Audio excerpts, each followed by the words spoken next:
La directora general de Notimex, San Juana Martínez Montemayor, aseguró que el músico, escritor y dramaturgo Armando Vega Gil, quien este lunes se quitó la vida tras ser acusado de manera anónima a través del movimiento Meto Músicos Mexicanos, fue víctima de un linchamiento mediático. En la entrada de la capilla fúnebre de donde esta tarde salió el cortejo rumbo al cementerio Los Cipreses, aseguró convencida que Armando Vega Gil fue un ser excepcional, quien esparcía su amor. Me siento verdaderamente triste por su partida, por su familia y por su hijo. Entrevistada por los medios de comunicación, la periodista sostuvo que se debe replantear el movimiento Meto, porque el anonimato no es aceptable en este caso. Subrayó que dentro de su carrera profesional ha trabajado durante más de 20 años diversos casos de abuso sexual contra menores de edad, experiencia que hoy le permite conocer el perfil de los pederastas y de los pedófilos, y no corresponde con el de Armando Vega Gil, aseguró. Añadió que el bajista, fundador de la banda de rock Botellita de Jerez, lo mismo brilló como músico que como autor de libros para lectores niños, adolescentes y adultos, nunca hubiera sido capaz de cometer algo como el abuso que se le imputa y que lo llevó a tomar una solución definitiva. Respecto a la última comunicación que Vega Gil tuvo con su amigo Víctor Salcido, en la que le dijo preocupado que a partir de ahora no tendría credibilidad como músico ni fotógrafo y ni como escritor, por la acusación lanzada en su contra a través de Meto, Martínez enfatizó que Armando tenía razón, por ser víctima de un linchamiento mediático inaceptable, reiteró. Martínez Montemayor dejó ver que en la actualidad, la sociedad es víctima de un acoso terrible y horroroso a través de la web. Yo recibo todos los días imágenes de mujeres descuartizadas y pornográficas diciéndome que eso me va a pasar. Esas agresiones intentan, agregó, aniquilar y afectar la parte más íntima y personal de sus víctimas.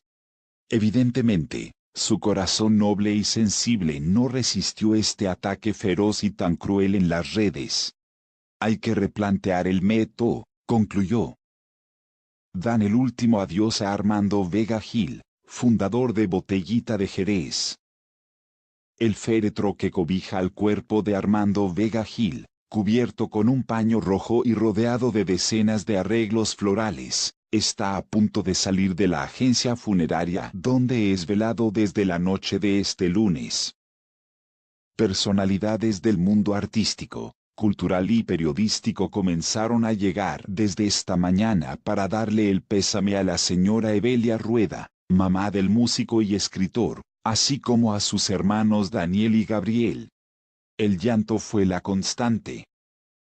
Rubén Albarrán, cerebro del grupo de rock Café Tacuba, se resistió a emitir algún comentario. Sin embargo, con las lágrimas ya invadiendo su rostro accedió a decir, viviremos en su obra que cubre muchos matices del quehacer artístico. Por su parte, la escritora mexicana Laura Esquivel dejó ver que se ha ido uno de los hombres más íntegros con los que se ha topado a lo largo de su vida, de quien conoce su probidad desde hace más de 24 años. Medios de comunicación nacionales y extranjeros permanecen hasta este momento en las inmediaciones de la agencia funeraria a la espera de un comentario, o una imagen que dé testimonio del último adiós que se le da a quien fuera bajista fundador del grupo de rock mexicano Botellita de Jerez. La asociación civil que él fundó llamada 19 México está representada en este momento aquí, por varios de sus miembros, quienes informaron a Notimex que uno de los pendientes que ha dejado este artista es la entrega de juguetes ya programada para el 29 de abril próximo en la República Mexicana. El comentario general radica en la calidad humana, donde gente y simpatía que siempre supo reflejar Vega Gil en cada una de sus actividades literarias, musicales y escénicas.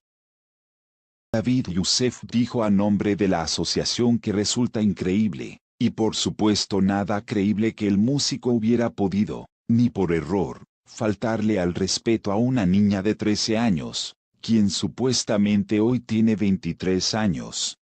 Yo conocí a Armando perfectamente y nunca tuvo el menor guiño malintencionado para ninguna persona.